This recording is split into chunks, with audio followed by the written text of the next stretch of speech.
Everyone, welcome to our channel Gavya blogs in Kannada. ಎಲ್ಲರೂ ಹೇಗಿದ್ದೀರಾ? ನಾನಂತೂ ತುಂಬ ಚೆನ್ನಾಗಿದ್ದೀನಿ. ಐ ಹೋಪ್ ನೀವೆಲ್ಲ ತುಂಬ ಚೆನ್ನಾಗಿದ್ದೀರಾ ಅಂತ ಅಂದ್ಕೊಂಡಿದ್ದೀನಿ. ಸೊ ಇದು ಫ್ರೈಡೇ ಬ್ಲಾಗ್. ಸೊ ಇವತ್ತು ನಮ್ಮ ಮನೇಲಿ ಸೆಲೆಬ್ರೇಷನ್ ಇದೆ. ಅದೇನಂತಂದರೆ ನಮ್ಮ ಮಾವ ಅವ್ರದ್ದು ರಿಟೈರ್ಮೆಂಟ್, ಅಂದರೆ ಅವರು ಗೌರ್ಮೆಂಟ್ ಎಂಪ್ಲಾಯಿ. ಸೊ ಇವತ್ತು ರಿಟೈರ್ಮೆಂಟ್ ಇದೆ. ಸೊ ಅದಕ್ಕೋಸ್ಕರ ನಾವು ಸೆಲೆಬ್ರೇಷನ್ ಮಾಡ್ತಾ ಇದ್ದೀವಿ. ಇವತ್ತು ಫಸ್ಟು ಆಫೀಸಲ್ಲಿ ಹೋಗ್ಬಿಟ್ಟು ಅಲ್ಲಿ ಸೆಲೆಬ್ರೇಷನ್ ಮುಗಿಸ್ಕೊಂಡು ಆಮೇಲೆ ಸಾಯಂಕಾಲ ಮನೆಗೆ ಬಂದುಬಿಟ್ಟು ಇನ್ನು ಮನೇಲಿ ಕೂಡ ಸೆಲೆಬ್ರೇಷನ್ ಇದೆ. ಸೊ ಫುಲ್ ಡೇ ವ್ಲಾಗ್ನ ಮಾಡ್ತಾ ಇದ್ದೀನಿ. ಸೊ ನೋಡ್ತಾ ಇರಿ, ವ್ಲಾಗ್ ಕಂಟಿನ್ಯೂ ಆಗ್ತಾ ಇರುತ್ತೆ. ಓಕೆ, ಬಾಯ್ ಬಾಯ್. ಹಾಯ್ ಗಮ್ಯ, ಅಶ್ವಿನಿ. ಸೊ ನೋಡಿ, ನಾವೆಲ್ಲ ರೆಡಿ ಆಗಿದ್ದೀವಿ. ಇನ್ನು ಮನೇಲಿ ಎಲ್ಲರೂ ರೆಡಿ ಆಗ್ತಾ ಇದ್ದಾರೆ. ಸೊ ಎಲ್ಲರನ್ನೂ ತೋರಿಸ್ತೀನಿ. ಇಲ್ಲಿಂದ ಈಗ ಹಿರಿಯೂರಲ್ಲಿದ್ದೀವಿ, ಅತ್ತೆ ಮನೇಲಿ. ಇಲ್ಲಿಂದ ದುರ್ಗಕ್ಕೆ ಹೋಗಬೇಕು. ನಮ್ಮ ಮಾವವ್ರದ್ದು ಡಿಪಾರ್ಟ್ಮೆಂಟ್ ಇರೋದು ಚಿತ್ರದುರ್ಗ ಅಲ್ಲಿ. ಸೊ ಅಲ್ಲಿ ಸೆಲೆಬ್ರೇಷನ್ ಇದೆ. ಇಲ್ಲಿಂದ ದುರ್ಗಕ್ಕೆ ಹೋಗಿ ಆಮೇಲೆ ಅಲ್ಲಿ ಸೆಲೆಬ್ರೇಷನ್ ಮುಗಿಸ್ಕೊಂಡು ಆಮೇಲೆ ಮನೆಗೆ ಬಂದು ಮನೇಲಿ ಸೆಲೆಬ್ರೇಷನ್ ಇದೆ.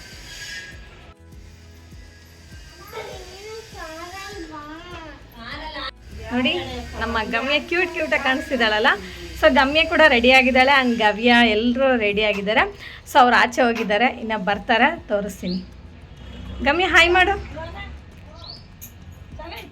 So cute, cute girl.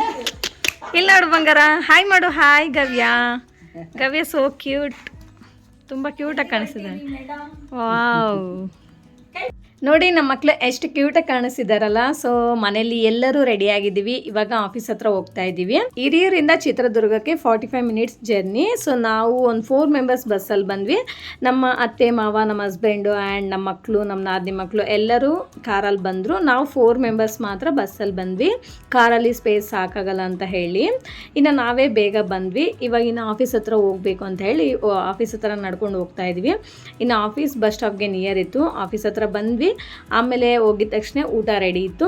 ಇನ್ನು ನಮ್ಮ ಫ್ಯಾಮ್ಲಿಗೆ ಮತ್ತು ಆಫೀಸ್ ಸ್ಟಾಪ್ಗೆಲ್ಲರೂ ಕ್ಯಾಟ್ರಿಂಗ್ ಹೇಳಿದರು. ಸೊ ಹಾಗಾಗಿ ಇನ್ನು ಎಲ್ಲ ಅಲ್ಲೇ ಊಟ ಮಾಡಿದ್ವಿ. ಮಧ್ಯಾಹ್ನ ಲಂಚು. ಇಲ್ಲ ಲಂಚ್ ಮುಗಿಸಾದ್ಮೇಲೆ ಇನ್ನು ಸೆಲೆಬ್ರೇಷನ್ ಸ್ಟಾರ್ಟ್ ಆಯಿತು. ಒಂದು 2 hours ಇತ್ತು ಸೆಲೆಬ್ರೇಷನು.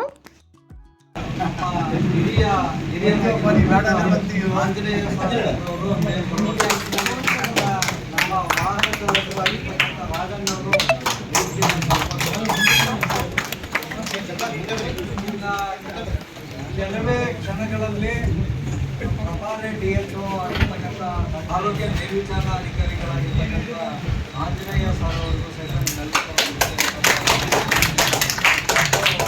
ಈಗ ಸ್ಪೀಚ್ ಕೊಡ್ತಾ ಇರೋರು ಬಂದು ಇವರು ನಮ್ಮ ಮಾವ ಬೆಸ್ಟ್ ಫ್ರೆಂಡು. ಆ್ಯಕ್ಚುಲಿ ಇವರು ಡಿಗ್ರಿ ಫ್ರೆಂಡ್ ಅಂತೆ.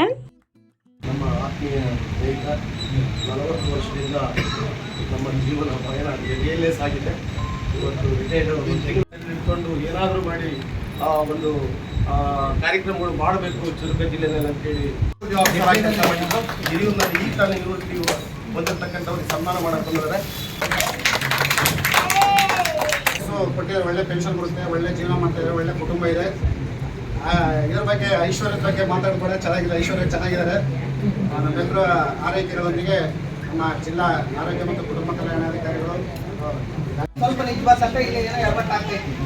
ಅದೊಂದು ಕಡೆಯಲ್ಲಿ ಒಟ್ಟಾರೆ ಇವತ್ತು ನಾವು ಕಂಡದ್ದೇನಪ್ಪ ಅಂತಂದ್ರೆ, ಈ ನಿವೃತ್ತಿ ಜೀವನದಲ್ಲಿ ಇವತ್ತು ನಿವೃತ್ತಿ ಆಗ್ತಕ್ಕಂಥ ನಮ್ಮ ಆಂಜನೇಯ ಸರ್ ಅದರಲ್ಲ, ಜಿಲ್ಲಾ ಆರೋಗ್ಯ ಮೇಲ್ವಿಚಾರಣಾಧಿಕಾರಿಗಳು. ನಿಜವಾಗ್ಲೂ ಕೂಡ ನಾವು ಅತ್ತೆ ಹೇಳಿದ್ರು, ನಮ್ಮ ಮಂಜುನಾಥ್ ಸರ್ ಹೇಳ್ತಾರೆ, ಹಿರಿಯರ ಒಂದು ಅನುಭವಗಳು ಬೇಕಂತ. ನಮ್ಮ ಇವ್ರು ಹೇಳಿದ್ರು, ಹನುಮಂತಪ್ಪ ಸರ್, ಅನುಭವ ಅರ್ಹತೆಗಿಂತ ಅನುಭವ ಮೇಲು ಅಂತ. ನಮ್ಗೆ ಏನೇ ವಿದ್ಯಾರ್ಹತೆ ಲೆಕ್ಕಕ್ಕೆ ಬರಲ್ಲ, ಅಲ್ಲಿ ಪ್ರಾಕ್ಟಿಕಲ್ ಆಗಿ ನಾವು ಫೀಲ್ಡ್ಗಳಿದಾಗಲೇ ನಮಗೆ ಅದು ವಿದ್ಯಾರ್ಹತೆ, ಆ ಅನುಭವದಿಂದಲೇ ಬರ್ತದೆ ವಿದ್ಯಾರ್ಹತೆ ಅಂತ ನಿಜವಾಗ್ಲೂ ಮೆಚ್ಚುವಂಥದ್ದು. ನಾವು ಆರೋಗ್ಯ ಇಲಾಖೆಯಲ್ಲಿ ಏನಪ್ಪಾ ಅಂತಂದ್ರೆ ಎಲ್ಲರಿಗೂ ಆರೋಗ್ಯ ಕೊಡ್ತೀವಿ, ಆದರೆ ನಮ್ಮ ಆರೋಗ್ಯ ನಾವು ನೋಡ್ಕೊಳ್ಳಲ್ಲ ಅಂತಲೂ ಎಲ್ಲ ಮಾತಾಡಿದ್ವಿ. ಅದು ಸತ್ಯ. ಯಾಕಪ್ಪ ಅಂದ್ರೆ ದೀಪ ಎಲ್ಲರಿಗೂ ಬೆಳಕನ್ನು ಕೊಡ್ತದೆ, ದೀಪದ ಕೆಳಗೆ ಕತ್ಲೇ ಇರ್ತದೆ. ಹಂಗೆ ನಾವು ಎಲ್ಲರಿಗೂ ಆರೋಗ್ಯ ಕೊಡಕ್ಕೆ ಹೋಗ್ತೀವಿ, ನಾವು ಇಡಕೊಂತೀವೋ ಅಥವಾ ಏನು ಮಾಡ್ತೀವೋ ಅಂತ ನೀವೆಲ್ಲ ಕೇಳಿದ್ರಾಗಲೇ ಎಲ್ಲ ಅನ್ನ ಸಾರು ಮಾಡ್ಕೊಂಡು ಉಂಡು ಬನ್ನಿ, ಮುದ್ದೆ ಉಂಡು ಬನ್ನಿ ಎಲ್ಲ ಇರ್ತವೆ. ಒಟ್ಟಾರೆಯಾಗಿ ಎಲೆಮರೆ ಕಾಯಿ ಅಂತ ಕೆಲಸ ನಿರ್ವಹಿಸ್ತಕ್ಕಂಥವ್ರು ನಮ್ಮ ಆಂಜನೇಯ ಸರದರಲ್ಲ, ಜಿಲ್ಲಾ ಆರೋಗ್ಯ ಮೇಲ್ವಿಚಾರಣೆಗಳು, ನಿಜವಾದ ಮೇಲ್ವಿಚಾರಣಾಧಿಕಾರಿಗಳು. ಏನಾಗಿದೆಪ್ಪ ಅಂತಂದ್ರೆ ಅವರು ಇಲ್ಲಿ ಬಿಟ್ಕೊಟ್ಟೋಗೋದು ಏನಪ್ಪ ಅಂತಂದ್ರೆ, ನಮಗೆಲ್ಲ ಮುಂದಿನ ಒಂದು ನೌಕರಿಗೆ ಅವರಲ್ಲಿರ್ತಕ್ಕಂಥ ತಾಳ್ಮೆ ನಿಜವಾಗ್ಲೂ ಕೂಡ ಅವ್ರು ಎಂದನ ಜೋರಾಗಿ ಮಾತಾಡಿರೋದು ನಾವು ಎಲ್ಲಿ ಕೇಳೇ ಇಲ್ಲ. ಅದಕ್ಕಿಂತ ಮುಖ್ಯವಾಗಿ ನಾವು ಮಾತಾಡೋದು ಏನಪ್ಪಾ ಅಂದ್ರೆ, ಆಂಜನೇಯ ಸರ್ ಅಂತ ರಿಟೈರ್ಡ್ ಆಗಿರುತ್ತಲ್ಲ ಯಾರು ಅಂತ ಕೂಡ ಯಾರು ಬೆಳಗ್ಗೆ ಕೇಳ್ತಿದ್ರು. ಅಂದ್ರೆ ಅವರಲ್ಲಿ ಯಾವ ರೀತಿ ಅವರು ಜೀವನವನ್ನ ನಾವು ವೃತ್ತಿಯನ್ನ ಮಾಡಿದ್ರು ಅಂದ್ರೆ ಎಲೆಮರೆಕಾಯಿ ಅಂತ ಅವ್ರ ಕರ್ತವ್ಯನ ಯಾವ ರೀತಿ ನಿರ್ವಹಿಸೋದು ಅನ್ನೋದು ಬಹಳ ಮುಖ್ಯ. ಅದಕ್ಕಾಗಿನೇ ತಾಳಿದವನು ಬಾಳಿಯಾನ ಅಂತ ಕರೀತಾರೆ. ಅದಕ್ಕೆ ಈ ಸಾಕ್ಷಿ ಏನಪ್ಪಾ ಅಂತಂದ್ರೆ ಅವತ್ತು 39 ವರ್ಷ ಸೇವೆ ಅವಿರತವಾಗಿ ಅವರು ಏನು ಕಾರ್ಯ ನಿರ್ವಹಣೆ ಮಾಡಿದ್ದಾರೆ ಅಂತಂದ್ರೆ ಅವರಲ್ಲಿ ವೇದಿಕೆಯ ಮೇಲೆ ಆಸೀನರಾಗಿರುವಂತಹ ಎಲ್ಲ ಗಣ್ಯರಿಗೂ ಹಾಗೂ ಈ ದಿನ ನಿವೃತ್ತಿ ಹೊಂದುತ್ತಿರುವಂತಹ ಆಂಜನೇಯ ಸರ್ ಹಾಗೂ ರಾಜಣ್ಣನವರಿಗೂ ಹಾಗೂ ಧನಂಜಯ ಸರ್ ಅವ್ರಿಗೂ ಹಾಗೂ ಪರ್ವೀನ್ ಅವ್ರಿಗೂ ಹಾಗೂ ನಮ್ಮ ನೆಚ್ಚಿನ ಎಲ್ಲ ಸ್ನೇಹಿತರಿಗೂ ನಮಸ್ಕಾರ.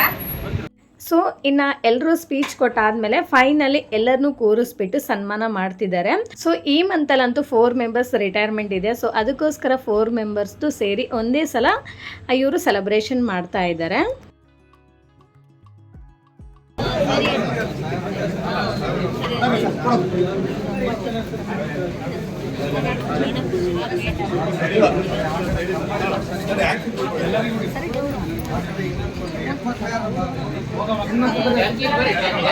ಸೊ ಇವರೊಬ್ಬರು ಲಾಸ್ಟಲ್ಲಿ ಲೇಡಿ ಕೂತಿದ್ದಾರೆ ನೋಡಿ. ಸೊ ಅವ್ರು ಎಷ್ಟು ಅಳ್ತಿದ್ದಾರೆ ಅಂದರೆ ಅವ್ರಿಗೆ ಲೇಡೀಸ್ ಆಗಿರೋದ್ರಿಂದ ಅವ್ರ ಫೀಲ್ನ ಆಚೆ ತೋರಿಸ್ಕೊತಿದ್ದಾರೆ. ಬಟ್ ಈ ಜೆಂಟ್ಸ್ಗೆಲ್ಲ ಫೀಲೆಲ್ಲ ಆಚೆ ತೋರಿಸ್ಕೊಳಕ್ಕಾಗಲ್ವಲ್ಲ. ಸೊ ನಮ್ಮ ಮಾವನಿಗೂ ಅಷ್ಟೇ ಸ್ಟಾರ್ಟಿಂಗಲ್ಲಂತೂ ಒಂಥರ ಮುಖ ಫುಲ್ ಡಲ್ಲಾಗಿತ್ತು. ಇನ್ನು ಲಾಸ್ಟಲ್ಲಿ ಸ್ವಲ್ಪ ಹಾಗೆ ಖುಷಿಯಾಗಿದ್ದಾರೆ. ಆ್ಯಕ್ಚುಲಿ ಈ ಗೌರ್ಮೆಂಟ್ ಜಾಬಲ್ಲಿ 30-40 ಇಯರ್ಸ್ ಎಕ್ಸ್ಪೀರಿಯನ್ಸ್ ತಗೊಂಡು ಫೈನಲಿ ರಿಟೈರ್ಮೆಂಟ್ ಅಂತ ಬಂದಾಗ ನಮಗೆ ಎಷ್ಟು ಬೇಜಾರಾಗುತ್ತಲ್ವ. ಯಾಕಂದರೆ ಆ ಬಾಂಡಿಂಗ್ ಫ್ಯಾಮ್ಲಿಗಿಂತ ಆಫೀಸಲ್ಲೇ ಬಾಂಡಿಂಗ್ ಜಾಸ್ತಿ ಇರುತ್ತೆ. ಸೊ ಅದಕ್ಕೋಸ್ಕರ ನಮಗೆ ಫೈನಲಿ ಎಷ್ಟು ಬೇಜಾರಾಗುತ್ತೋ ಈ ಬೇಜಾರನ್ನ ಸ್ವಲ್ಪ ನಾವು ಮರೆಯೋಕ್ಕೆ ಸ್ವಲ್ಪ ಟೈಮ್ ಬೇಕಾಗುತ್ತೆ. ಯಾಕಂದರೆ ಬೆಳಗ್ಗೆ ಎದ್ದ ತಕ್ಷಣವೇ ನಾವು ಆಫೀಸ್ಗೆ ಹೋಗಬೇಕು ಅನ್ನೋದು ಇದ್ದೇ ಇರುತ್ತೆ. ಇನ್ನು ನಾಳೆಯಿಂದ ಆಫೀಸ್ ಇಲ್ಲ ಅನ್ನೋದು ಬೇಜಾರಂತೂ ನಮ್ಗೆ ಇದ್ದೇ ಇರುತ್ತೆ. ಇನ್ನು ನಮ್ಮ ಮಾವನ ಬಗ್ಗೆ ಹೇಳೋದಾದರೆ ಅವ್ರು ಸಿಕ್ಕಾಪಟ್ಟೆ ಆ್ಯಕ್ಟಿವ್. ಈವನ್ ನಮ್ಮ ಅತ್ತೆ ಕೂಡ ಅಷ್ಟೇ. ಅವ್ರು ನೋಡಿದ್ರೆ ಗೊತ್ತಾಗುತ್ತಲ್ಲ, ಅವರು ಕಪಲ್ಸ್ ಫುಲ್ ಆ್ಯಕ್ಟಿವ್ ಆಗಿರ್ತಾರೆ. ಆ್ಯಂಡ್ ಎಷ್ಟು ಹೆಂಗಾಗಿದ್ದಾರೆ ನೋಡಿ. 60 ಇಯರ್ಸ್ ಅಂದರೆ ನಿಜ ನಂಬಕ್ಕೆ ಆಗ್ತಿಲ್ಲ, ಅಷ್ಟು ಆ್ಯಕ್ಟಿವ್ ಆಗಿರ್ತಾರೆ. ಇನ್ನು ಲಾಸ್ಟಲ್ಲಿ ನಾವು ಫ್ಯಾಮ್ಲಿ ಎಲ್ಲರೂ ಹೂನಾರ ಗಿಫ್ಟು ಮತ್ತು ಸೊ ಅದನ್ನೆಲ್ಲ ತೊಗೊಂಡು ಹೋಗ್ಬಿಟ್ಟು ಅವ್ರಿಗೆ ನಾವು ಕೂಡ ಫ್ಯಾಮ್ಲಿ ಕಡೆಯಿಂದನೂ ಸನ್ಮಾನ ಮಾಡಿಬಿಟ್ಟು ನಮ್ಮ ಅತ್ತೆ ಮಾವನಿಗೆಲ್ಲ ಸನ್ಮಾನ ಮಾಡಿ ಫೋಟೋಶೂಟ್ ಎಲ್ಲ ಮಾಡಿಸ್ಕೊಂಡ್ವಿ. ಫ್ಯಾಮ್ಲಿ ಎಲ್ಲರೂ ಹೋಗ್ಬಿಟ್ಟು ಆಫೀಸಲ್ಲಿ ನಾವು ಕೂಡ ಈ ಥರ ಸೆಲೆಬ್ರೇಷನ್ ಮಾಡಿದ್ದಕ್ಕೆ ನಮಗಂತೂ ತುಂಬ ಖುಷಿ ಆಯಿತು. ಆ್ಯಂಡ್ ಆಫೀಸಲ್ಲಂತೂ ಇನ್ನೂ ಖುಷಿ ಆಗಿಬಿಟ್ರು.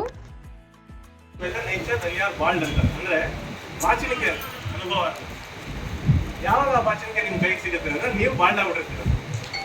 ಅವಾಗ ನೀವು ಬಾಚಿಗಳಕ್ಕೆ ಆಗಲ್ಲ. ಅಂತ ಟೈಮಲ್ಲಿ ಸಿಕ್ಕಿರುತ್ತೆ. ಅವಾಗ ಏನ್ ಮಾಡ್ಬೇಕು ಅಂತಂದ್ರೆ ನಮ್ಮ ಸೀನಿಯರ್ಸ್ ಭಾಷಣಿಕೆನ ಕಳಿಸ್ಕೊಂಡು ನಾವು ನಮ್ಮ ಹೇರ್ ಸ್ಟೈಲ್ಸ್ ಕರೆಕ್ಟ್ ಇರ್ಬೇಕು. ಹಂಗಾಗಿ ಇವರ ಹತ್ರ ಆಲ್ರೆಡಿ ಒಂದು ಒಳ್ಳೆ ಭಾಷಣಿಕೆ ಇದೆ. 40 ವರ್ಷಗಳ ಕಾಲದ ಅನುಭವದ ಭಾಷಣಿಕೆ. ಆ ಭಾಷಣಿಕೆ ಬಳಸಿ ನಮ್ಗೆ ಇರ್ತಕ್ಕಂಥ ಎಲ್ಲಾ ಜೂನಿಯರ್ಸ್ ಹೇರ್ ಸ್ಟೈಲ್ನ ಕರೆಕ್ಟ್ ಆಗಿರುವಂತ ಕೆಲಸ ಇವತ್ತು ಮಾಡ್ಬೇಕು. ಅಂದ್ರೆ ಎಲ್ಲಾದ್ರೂ ಏನೇ ಪ್ರಾಬ್ಲಮ್ಸ್ ಬಂದ ಎಲ್ಲೂ ಬಹಳ ಹೊತ್ತು ಮಾತಾಡೋದಕ್ಕೆ ಇಷ್ಟಪಡೋದಿಲ್ಲ. ಮಾತಾಡಿದ್ರೆ ಸ್ವಲ್ಪ ಪ್ರಯೋಗ ಇದು ಪ್ರಾಕ್ಟಿಕಲಿ ಮಾತಾಡ್ತೀವಿ. 4 ಜನಕ್ಕೂ ಯಾರ್ಯಾರು ಅಕೌಂಟ್ಸ್ ನೋಡ್ಕೊತಿದ್ದಾರೋ ಅವ್ರಿಗೆಲ್ಲ ನಂದು ಮನೆಗೆ ಬೇಗ ಅವ್ರು ಬೇರೆ ಬರ್ಬೇಕು ಸೆಟ್ಲ್ ಮಾಡಿಕೊಡ್ರಿ. ಭಾಳ ಓಡಾಡ್ತೀವಿ. ಅದು ನಮ್ಮ ಫಸ್ಟ್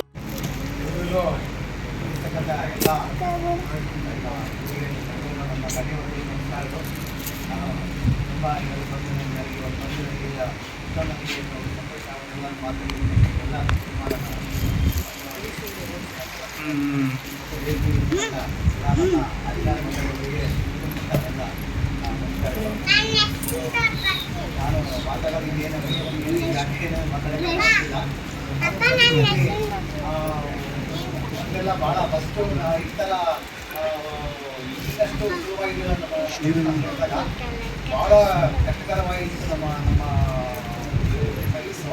ಒಂದು ಮನೆ ಭೇಟಿ ಮಾಡಿಲ್ಲಪ್ಪ ಅಂದರೆ ನಮ್ಮ HS ಮತ್ತು ಹಿಂದೆ ಬಂದು ತೆಗೆ ನಾಮನಿಗೆ ಹೋಗಿದ್ಯಾ, ಟೆನ್ಷನ್ ಎಲ್ಲ ಆಗಿದೆಯಾ, ದೋಸ್ಪ ಇಲ್ಲ ಅಷ್ಟೊಂದು ಕರ್ಕೊಂಡು ಅಷ್ಟೊಂದು ನಾವು ಬುಕ್ಕೆ ಅಷ್ಟೊಂದು ಕರ್ಕೊಂಡು ಮಾಡಿದ್ದೀವಿ. ನಾವು ಮಾಡ್ತಿದ್ವಿ ಅವಾಗ. ಆಮೇಲೆ ನನ್ನ ಒಂದೇ ಒಂದು ಮಾತು ಹೇಳ್ತೀನಿ. ನಾನು ಒಂದು ಸರ್ವಿಸ್ ಫಸ್ಟ್ ಸೇರಿದಾಗ ಒಂದು ಮನೆಯನ್ನು ಬಿಡ್ತಿರಲಿಲ್ಲ, ಒಂದು ಗುಡಿಸಲು ಬಿಡ್ತಿರಲಿಲ್ಲ. ಒಂದು ಸಣ್ಣ ಅಡಿಕೆ ಇದ್ರೂ ಮನೆ ಹೋಗಿ ಆ ಮನೆ ಬಾಗಿಲು ತೆಗೆದು ಒಳಗೆ ಯಾರು ಮಲಗಿದಾರೆ ಅಂತ ನೋಡಿ ಆಕಸ್ಮಿಕವಾಗಿ ಬರೀ ಜಿದು ತೆಗಿತೀರ.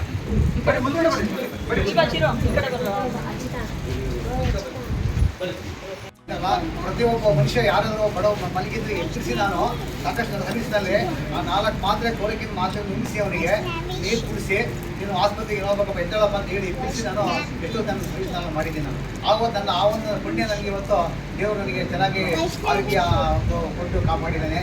ಆಮೇಲೆ ಪ್ರಪ್ರಥಮವಾಗಿ ನಾನು ಲಾಸ್ಟ್ ಫಸ್ಟ್ ಹೇಳೋದಂದರೆ ನನಗೇನು ಅಂದ ಕೊಟ್ಟಿರ್ತಕ್ಕಂಥ ಒಂದು ಏನು ಡಿಪಾರ್ಟ್ಮೆಂಟ್ ಇದೆಯಲ್ಲ ಆ ಡಿಪಾರ್ಟ್ಮೆಂಟಿಗೆ ನನ್ನ ತುಂಬ ನನ್ನ ಮೊದಲನೇ ನಾವು ಸಣ್ಣ ಫ್ಯಾಮಿಲಿಯಲ್ಲಿ ಏನು ಇಲ್ಲದಾಗ ಹುಟ್ಟಿದಂಥ ಏನೋ ಒಂದು ನಮ್ಗೆ ಅವತ್ತು ನಮಗೆ ಆ ಡಿಪಾರ್ಟ್ಮೆಂಟಾಗ ಒಂದು ಕೆಲಸ ಸಿಕ್ತು, ಅದಕ್ಕೆ ಅನ್ನ ಕೊಡ್ತು, ಅದು ಇಲ್ಲಿವರೆಗೂ ನನಗೆ ಅರ್ಥ ಬಂತು, ನಮಗೆ ಇವತ್ತು ತಿಳಿಸಿದೆ. ಅದಕ್ಕೆ ಫಸ್ಟು ಒಂದು ಹೃದಯ ನನ್ನ ನಮಸ್ಕಾರಗಳು. ಎರಡನೇದಾಗಿ ನಮ್ಮ ಡಿಪಾರ್ಟ್ಮೆಂಟ್ ಇರ್ತಕ್ಕಂಥ ಎಲ್ಲ ಅಧಿಕಾರ ವರ್ಗದವರು ನನಗೆ ಯಾರು ಯಾವತ್ತೂ ಎಂದೂ ಚೂರು ಒತ್ತಡ ಹಾಕ್ಕೊಂಡಿಲ್ಲ. ಎಂತೆಂಥ ಆಫೀಸರ್ ಸಿಕ್ಕರು, ಒಳ್ಳೆಯ ಒತ್ತಡದಲ್ಲಿ ಬಂದೆ. ಒತ್ತಡ ಇಲ್ಲದೆ ನಾನು ಸರ್ವಿಸ್ ಮಾಡ್ಕೊಂಡು ಬಂದೆ. ಅದು ನನ್ನ ಸೌಭಾಗ್ಯ, ನನ್ನ ಅದೃಷ್ಟ. ಅವತ್ತಿಂದ ಇದುವರೆಗೂ ಹಿಂಗೆ ಇದು ರಿಟೈರ್ಡ್ವರೆಗೂ ನನ್ನ ಜೀವನ ಇಷ್ಟೇ ಒತ್ತಡ ಇಲ್ಲದಾಗ ನನ್ನ ಎಲ್ಲ ಅಧಿಕಾರ ಒಂದು ನನ್ನ ಕಾಪಾಡಿದರು. ಅವ್ರಿಗೆ ನನ್ನ ಎರಡನೇದಾಗಿ ನನ್ನ ತುಂಬ ಎಲ್ಲರಿಗೂ ನನ್ನ ಅಧಿಕಾರ ವರ್ಗದವರಿಗೆ ನನ್ನ ನಮಸ್ಕಾರಗಳು, ನನ್ನ ಧನ್ಯವಾದಗಳು. ಮೂರನೇದಾಗಿ ನಾನು ಇಲ್ಲಿಗೆ ನನ್ನ ಸರ್ವಿಸ್ನಲ್ಲಿ ಇರ್ತಕ್ಕಂಥ ನನ್ನ ಸಹಪಾಠಿಗಳು, ನನ್ನ ಕೊಲೀಗ್ಸು ಆಗಲಿ, ನಮ್ಮ ಡಿಪಾರ್ಟ್ಮೆಂಟಾಗಲಿ ಬಂದು ತುಂಬ ನನಗೆ ಯಾವತ್ತೂ ಯಾರೂ ನನಗೆ ಒಂದು ಚೂರನ್ನು ನನಗೆ ಯಾವತ್ತೂ ಯಾರೂ ನನ್ನ ಒಂದು ಇದರಿಂದ ಮಾತಾಡಿ ನನ್ನ ಅದರಿಂದ ತುಂಬ ಬರೀ ಸರ್ ಆಯ್ತು ಬರೀ ಅಂತ ನನ್ನ ಆತ್ಮೀಯತೆಯಿಂದ ಗೌರವದಿಂದ ಒಂದು ಅಣ್ಣ ತಮ್ಮಂದಿರ ಒಂದು ಆತೃತ್ವ ಪ್ರೇಮದಿಂದ ನನ್ನ ಕಾಪಾಡಿದ್ದಾರೆ. ಅವರಿಗೂ ಅದರಿಗೂ ಎಸ್ಪೆಷಲಿ ನಮ್ಮ CMD ಇರ್ತಕ್ಕಂಥ CMD ವಿಭಾಗದ ನನ್ನ ಅಣ್ಣ ತಮ್ಮಂದಿರಿಗೆ ತುಂಬ ನನ್ನ ಯಾಕಂದರೆ ಅವರು ಬಂದರೆ ನನಗೆ ನಮ್ಮ ಅಣ್ಣ ತಮ್ಮ ಸಾರ್ ಆಗಲಿ ರಂಗದಾಗಲಿ ನಾವು ಸುಲಲಿತವಾಗಿ ಜೀವನ ಸರ್ವಿಸ್ಸು ಕಳೆದೆ. ನಾನು 4 ವರ್ಷ ಬಂದ ಹೆಂಗೆ ಸರ್ವಿಸ್ ಮಾಡಿದ ನನಗೆ ಗೊತ್ತಿಲ್ಲ. ಎಷ್ಟು ಸುಲಭವಾಗಿ ನನಗೆ ಹೋಗ್ಬಿಡ್ತು ಬಂತು. ಅದು ನನ್ನ ಸೌಭಾಗ್ಯ. ಎಲ್ರಿಗೂ ನಾನು ಒಂದು ಸಾರಿ ನಂಬಿಸಿ, ಎಲ್ರಿಗೂ ನಿಮ್ಮೆಲ್ಲರಿಗೂ ನಂಬಿಸಿ ನನ್ನ ಅದೇ ರೀತಿ ಸೆಲೆಬ್ರೇಷನ್ ಎಲ್ಲ ಆದಮೇಲೆ ಮತ್ತೆ ಇನ್ನು ಸ್ಪೀಚ್ ಕೊಡೋರಿದ್ದರು. ಸೊ ಹಾಗಾಗಿ ಇನ್ನು ಸ್ಪೀಚ್ ಎಲ್ಲ ಕೊಟ್ಟಿದ್ದಾದಮೇಲೆ ಇನ್ನೂ ಸನ್ಮಾನ ಮಾಡೋಕ್ಕೆ ನಮ್ಮ ಮಾವನಿಗೆ ಫ್ರೆಂಡ್ಸ್ ಬರ್ತಾನೆ ಇದ್ದರು. ಹಾಗಾಗಿಬಿಟ್ಟು ಇನ್ನು ಮತ್ತೆ ಸನ್ಮಾನ ಮಾಡ್ತಾನೆ ಇದ್ದರು. ಇಲ್ಲೇ ಗೊತ್ತಾಗ್ತಿದೆ ಇವ್ರಿಗೆ ಎಷ್ಟು ರೆಸ್ಪೆಕ್ಟ್ ಇದೆ, ಎಷ್ಟು ಪ್ರೀತಿ ಇದೆ ಆಫೀಸಲ್ಲಿ ಅಂತ ಹೇಳಿಬಿಟ್ಟು. ಇನ್ನು ಸೆಲೆಬ್ರೇಷನ್ ಎಲ್ಲ ಮುಗೀತು. ಫೈನಲಿ ನಮ್ಮ ಅತ್ತೆ ಮಾವನಿಗೆಲ್ಲ ಇದು ಹೂನಾರ ಆಗಿಬಿಟ್ಟು ಹಾಗೆ ಫೋಟೋಶೂಟ್ ಮಾಡಿದ್ವಿ. ಇವ್ರಿಗೆ ಇದರಲ್ಲಿ ನೋಡಲಿಕ್ಕೆ ಒಂಥರ ನ್ಯೂ ಕಪಲ್ಸ್ ಥರ ಕಾಣಿಸ್ತಿದ್ದಾರೆ, ಎಷ್ಟು ಕ್ಯೂಟಾಗಿ ಕಾಣಿಸ್ತಿದ್ದಾರೆ. ಹಾಗಾಗಿಬಿಟ್ಟು ಹಾಗೆ ಫೋಟೋಸ್ ವೀಡಿಯೋಸ್ ಎಲ್ಲ ತಗೊಂಡ್ವಿ. ಸೊ ಇನ್ನು ಸೆಲೆಬ್ರೇಷನ್ ಎಲ್ಲ ಮುಗೀತು. ಫೈನಲಿ ಇನ್ನು ನಾವು ಅಂತೂ ಕೆಳಗಡೆ ಕಾರ್ ಹತ್ರ ಹೋಗ್ತಾ ಇದ್ದೀವಿ. ಇನ್ನು ಕಾರ್ ಹತ್ರ ಹೋಗ್ಬಿಟ್ಟು ಮಕ್ಕಳನ್ನೆಲ್ಲ ಕಾರಲ್ಲೇ ಹಾಕ್ಬಿಟ್ಟು ನಾವು 4 ಜನ ಬಸ್ಸಲ್ಲೇ ಹೋಗ್ತಾ ಇದ್ದೀವಿ. ಇನ್ನು ಬಿಸಿಲಂತೂ ಎಷ್ಟು ಬಿಸಿಲಿದೆ ಗೊತ್ತಾ, ಸಿಕ್ಕಾಪಟ್ಟೆ ಬಿಸಿಲಿದೆ. ಅಷ್ಟು ನೀರು ಸ್ವಲ್ಪನೇ ತಗೊಂಡು ಹೋಗಿದ್ದೀವಿ, ಆದರೂ ಆ ನೀರೇ ಸಾಕಾಗ್ತಿಲ್ಲ. ಹಾಗೆ ಎಲ್ಲ ನೀರು ಕುಡಿದ್ಬಿಟ್ಟು ಇನ್ನು ನಾವು ಬಸ್ ಸ್ಟಾಪ್ಗೆ ಹೋಗ್ಬಿಟ್ಟು ಬಸ್ ಹತ್ಕೊಂಡು ಹಿರಿಯವ್ರಿಗಂತೂ ಬಂದ್ವಿ. ನಮ್ಮ ಮಕ್ಕಳಂತೂ ನಾನು ಬರ್ತೀನಿ ನಾನು ನಿನ್ನ ಜೊತೆ ಅಂತ ಹೇಳ್ಬಿಟ್ಟು ಅಳ್ತಾ ಇದ್ದಾರೆ. ಇನ್ನು ಕಾರಲ್ಲಿ ಆರಾಮಾಗಿ ಬನ್ನಿ, ನಾನಂತೂ ಬಸ್ಸಲ್ಲಿ ಹೋಗ್ತೀನಿ ಅಂತ ಹೇಳಿಬಿಟ್ಟು ಇನ್ನು ನಾವಂತೂ ಬಸ್ಸಲ್ಲಿ ಬಂದ್ವಿ. ಸೊ ಮನೇಲಿ ಕೂಡ ಸೆಲೆಬ್ರೇಷನ್ ಇದೆ, ಅದು ನೆಕ್ಸ್ಟ್ ವ್ಲಾಗಲ್ಲಿ ಬರುತ್ತೆ. ಓಕೆ, ಸೊ ಇಷ್ಟೇ ಫ್ರೆಂಡ್ಸ್ ಇವತ್ತಿನ ವ್ಲಾಗ್. ಈ ವ್ಲಾಗ್ ನಿಮ್ಗೆ ಇಷ್ಟ ಆಗಿದರೆ ಪ್ಲೀಸ್ ಒಂದು ಲೈಕ್ ಮಾಡಿ, ಶೇರ್ ಮಾಡಿ, ವಿಡಿಯೋ ಹೇಗಿದೆ ಅಂತ ಒಂದು ಕಾಮೆಂಟ್ ಮಾಡಿ. And please subscribe to my channel. Thank you for watching. See you in the next vlog. Okay, bye.